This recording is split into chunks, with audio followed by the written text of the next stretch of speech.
মহারাজের শ্রীচরণে প্রণাম করি আর সমস্ত ভক্তগণেরও শ্রীচরণে আমার কোটি কোটি প্রণাম।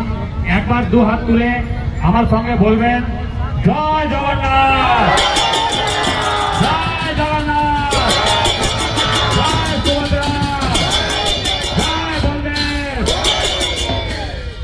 দেখুন, আমাদের জন্য এটা খুবই সৌভাগ্যের বিষয়। যেভাবে মহারাজ, আমি শুনছিলাম 33 বছর থেকে এই রথযাত্রা মহারাজ জগন্নাথ ঠাকুরের আশীর্বাদে আর আপনাদের সহযোগে করছেন, এটা আমাদের জন্য খুবই গর্বের বিষয়। হিন্দু ধর্মের কার্য ঠাকুরের রথযাত্রা, আজকে উল্টা রথযাত্রা। আমরা সোজা রথযাত্রাতেও ছিলাম, মহারাজের সঙ্গে আমরা একদম সঙ্গে থাকি। মহারাজ যেটা হুকুম করে সেই হুকুমের পালন আমরা করি। সনাতনী হিন্দু ভাই করবেন তো?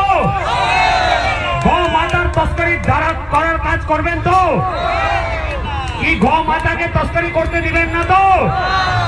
মহাভারত শ্রীকৃষ্ণ ভগবান বলেছিলেন, यदा यदा हि धर्मस्य ग्लानि भवति भारत अभ्युः सत्यानां धर्मस्य तदात्मानं सृजाम्यहम् पित्राणाय साधूनां विनाशाय च दोषकृतं धर्म संस्थापनार्थाय सम्भवामि युगे युगे। যখন এই পৃথিবীতে পাপ বাড়বে, অধর্ম বাড়বে, দুরাচারিয়া বাড়বে, তখন মহারাজের মতন লোক, আপনাদের মতন ভক্তরা এই পৃথিবীতে জন্ম নেবেন আর আমাদের ধর্মের রক্ষা করার জন্য আমরা লড়াই করব। এইটুক কথা বলে আমার সংক্ষিপ্ত বাণী আমি বিরাম দিই। বন্দে মাতরম, ভারত মাতা কি জয়, জয় জগন্নাথ।